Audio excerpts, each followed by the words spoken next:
Сәлеметсіздер ме? Бүгін біз сіздермен 9 сынып БЖБ-сының бірінші нұсқасын талдайтын боламыз. Бірінші есебіміз өрнекті ықшамдаңыз. Егер дұрыс орындасақ, 5 балл аламыз. Біріншісі косинус 30 градус азайтылған альфа азайтылған косинус 30 градус көбейтілген косинус альфа бөлімінде синус 30 градус қосылған альфа азайтылған түбірасты 3 бөлінген 2 синус альфа. Бірінші жақшаны қосу формуласы арқылы ашамыз. Ол дегеніміз косинус 30 градус косинус альфа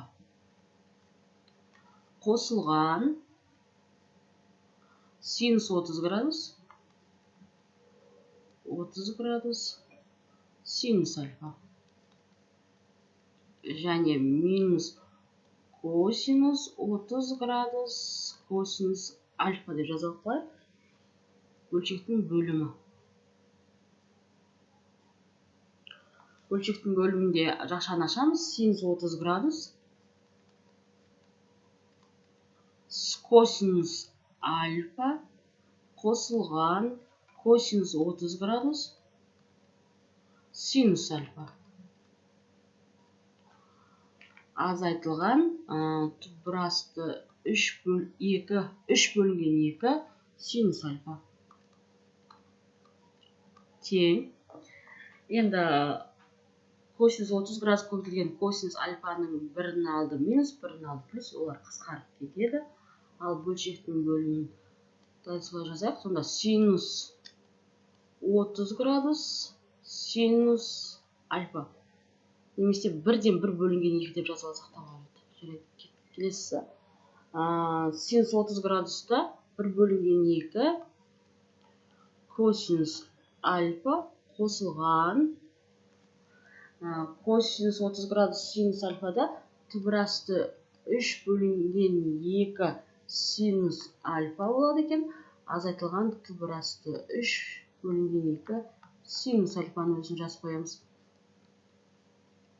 Сонда мына екеуі жойылып кетеді. Бізде синус 30 градуста 1 бөлінген 2 синус альфаға тең. Ал 1 бөлінген 2 косинус альфаны өзін жазып қояйық. 1 бөлінген 2 жойылып кетеді. Синус альфа бөлінген косинус альфа ол бізде тангенс альфаны береді екен. Келесі екінші есебіміз, егер косинус альфа 25-тен 24-ке тең болса, яғни 3π бөлінген 2 және 2π аралығында альфа жатыр екен. Яғни 4-ші ширек болып тұр ғой бізде. 2-ні белгілі болса, синус 2 альфа және косинус альфаның мәнін табыңыз. Бізде косинус альфа белгілі және ол 4-ші ширекте оң мәнді қабылдайды. Ал синус альфа минус мәнді қабылдайды. Сонда бізде табу керек синус 2 альфа. Синус 2 альфаны табу формуласын жазатын болсақ, ол дегеніміз 2 синус альфа косинус альфаға тең. Енді бізде косинус альфа бар, синус альфаны табу керек. Синус альфаны табу үшін біз тепе-теңдік формуласын пайдаланамыз. Ол дегеніміз 1 азайтылған косинус квадрат альфа. Сонда 1 азайтылған 25-тен 24-тің жақша сыртында квадраты тең 1 625 болады. Ал 24-тің квадраты бізде 24-тің квадраты 576-ға тең. 625-тен ортақ бөлім береміз. Сонда нәтижесі бізде 625 және 49 болады. 49-дан 7 шығады. 625-тен 25-тің өзі ғана шығады екен. Сонда нәтижесі бізде 25-тен 7-ге тең.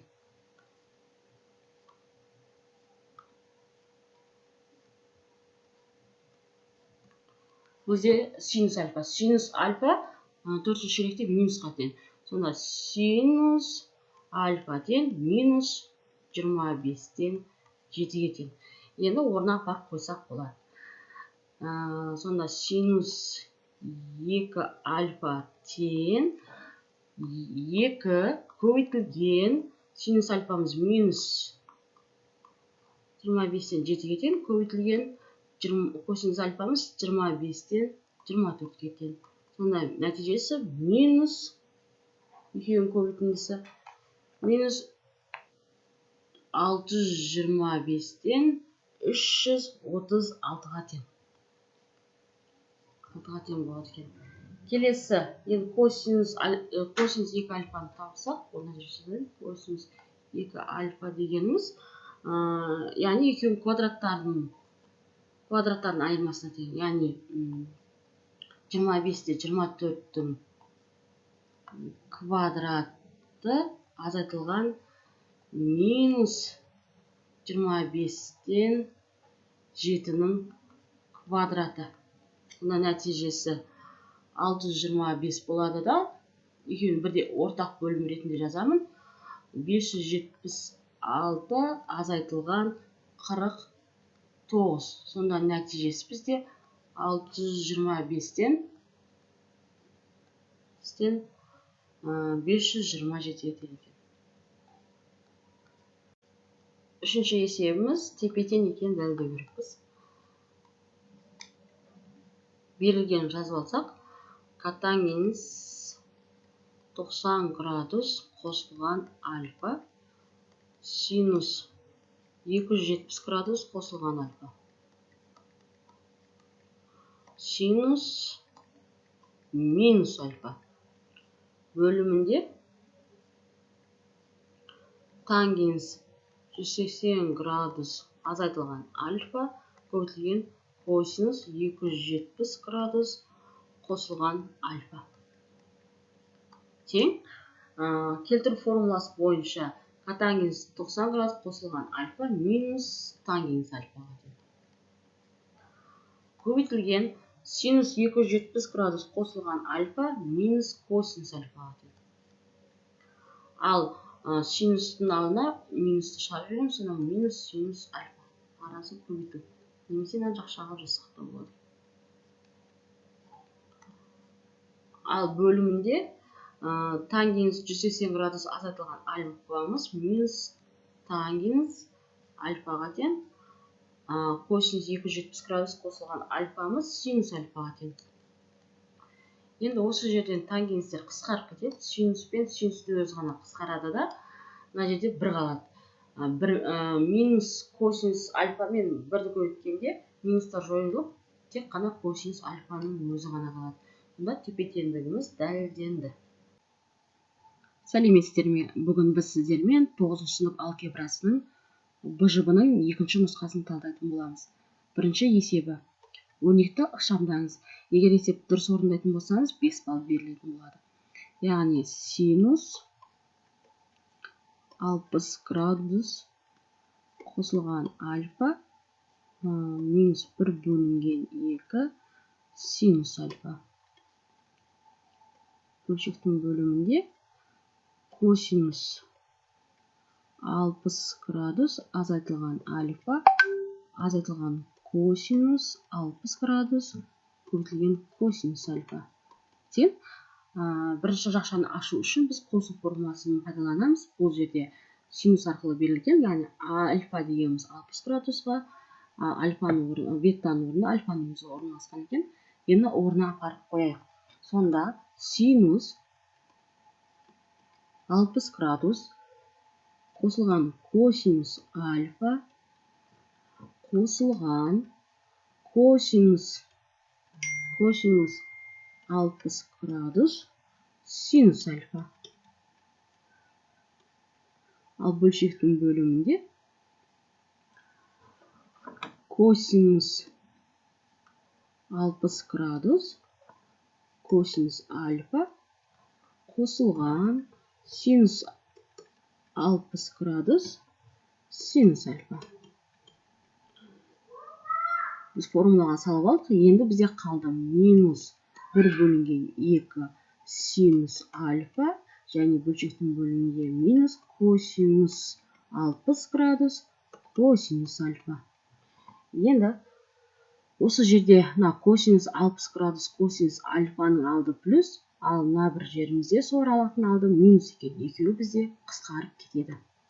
Ал бөлшектің алымына қарайтын болсақ, синус 60 градус дегеніміз түбірасты 3 бөлінген 2 косинус альфа. Қосылған косинус 60 градус дегеніміз 1 бөлінген 2 синус альфа. Азайтылған 1 бөлінген 2 синус альфа. Ал бөлшектің бөлімінде бізде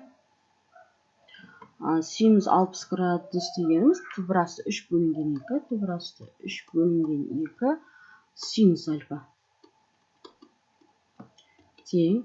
Енді бір аралықтың алды плюс, бір аралықтың алды минус, екеуі жойылып кетеді. Түбірасты 3 бөлінген 2 мен түбірасты 3 бөлінген 2 де жойылып кетеді. Бізде қалды косинус альфа бөлінген синус альфа.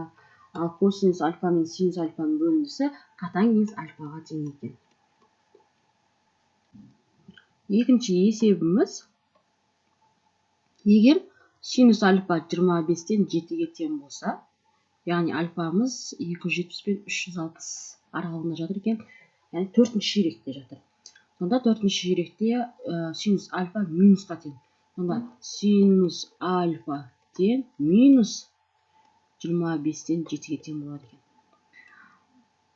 Сонда табу керек синус 2 альфа және косинус 2 альфаны.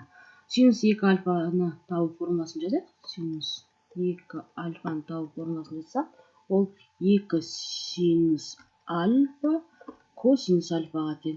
Енді бізде синус альфа бар, енді косинус альфаны табу керекпіз. Косинус альфаны табу үшін тепе-теңдік формуласын пайдаланамыз. Яғни косинус альфа дегеніміз түбірасты 1 азайтылған синус квадрат альфаға тең. Орнына апарып қояйық. 1 азайтылған минус 25-тің квадраты. Ол дегеніміз тең 1 азайтылған бөлшек 625-тен 49. Ортақ бөлім береміз. Тең. Сонда 625-тен 49 алатын болсақ, 576. 625-тен бізде 25 шығады, ал 576-дан 24 шығады. Сонда косинус альфамыз 25-тен 24-ке тең екен. Енді орнына апарып қойсақ болған. Сонда синус 2 альфа дегеніміз 2 көбейтілген минус 25-тен 7 көбейтілген 25-тен 24. Қысқармайды бізде. Сонда 625 минус болады. Минус 336-ға тең екен. Бұл синус 2 альфамыз. Енді косинус 2 альфаны табамыз. Косинус 2 альфа дегеніміз косинус квадрат альфа азайтылған синус квадрат альфаға тең. Орнына апарып қояйық. Косинус квадрат альфа дегеніміз 25-тен 24-тің квадраты азайтылған минус 25-тен 7-нің квадраты. Нәтижесін алатын болсақ, 625, 576 азайтылған 625, 49. Сонда нәтижесі 625-тен 527-ге тең болады екен. Сонда косинус 2 альфамыз 625. Үшіншісі тепе-теңдікті дәлелдейміз.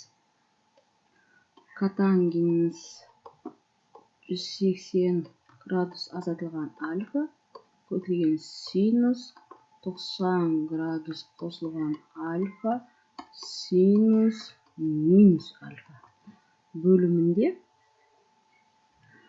Котангенс 90 градус қосылған альфа косинус 270 қосылған альфа тең. Енді келтір формуласы бойынша ашамыз.